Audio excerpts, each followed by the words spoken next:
4th சமச்சீர் மேக்ஸில் exercise 1.1 அதான் இன்றைக்கி பார்க்க போகிறோம். அதில் first question, write the names of the shapes in the following pictures. இந்த ஷேப்ஸில் என்ன ஷேப்ஸ் எல்லாம் இருக்குது அப்படிங்கிறத தான் நம்ம பார்க்க போகிறோம். ஃபர்ஸ்ட் பிக்சர் பாருங்கள். அதில் என்னென்ன ஷேப்ஸ் இருக்குது? Circle, square, rectangle, triangle. இந்த ஷேப்ஸ்லாம் இருக்குது. அதை நம்ம இங்கே எழுதணும். Circle, square, rectangle, triangle. Next picture, இதில் என்ன ஷேப்ஸ்லாம் இருக்குதுன்னு எழுத போகிறோம். ஸ்கொயர் இருக்குது, சர்க்கிள், ட்ரையாங்கிள், ரெக்டாங்கிள். அதை இங்கே எழுதணும். ஸ்கொயர், circle,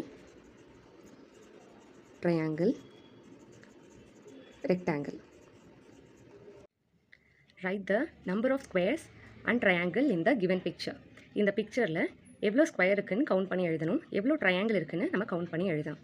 ஃபஸ்ட்டு ஸ்கொயர் 1 2 3 4 5, அப்போ 5 ஸ்கொயர்ஸ். அடுத்தது ட்ரையாங்கிள் 1 2 3 4 5 6 7 8 9 10 11 12, அப்போ மொத்தமாக 12 ட்ரையாங்கிள்ஸ் இருக்குது. Second picture, write the number of rectangle and triangles in the given picture. இதில் எவ்வளோ ட்ரையாங்கிள் இருக்குது, எவ்வளோ ரெக்டாங்கிள் இருக்குதுன்னு நம்ம கவுண்ட் பண்ணி எழுதணும். ரெக்டாங்கிள் 1 2, ட்ரையாங்கிள் வந்து 1 தான் இருக்குது, 1. இப்போ third question, identify the shapes and right the names in the boxes given below. இப்போ இந்த ஷேப்ஸில் என்னென்ன ஷேப்லாம் இருக்குது அப்படிங்கிறத ஐடென்டிஃபை பண்ணி நம்ம எழுத போகிறோம். இதில் என்ன ஷேப் இருக்குன்னா, ஸ்கொயர் இருக்குது, 4 ட்ரையாங்கிள்ஸ் இருக்குது. ஸ்கொயர்,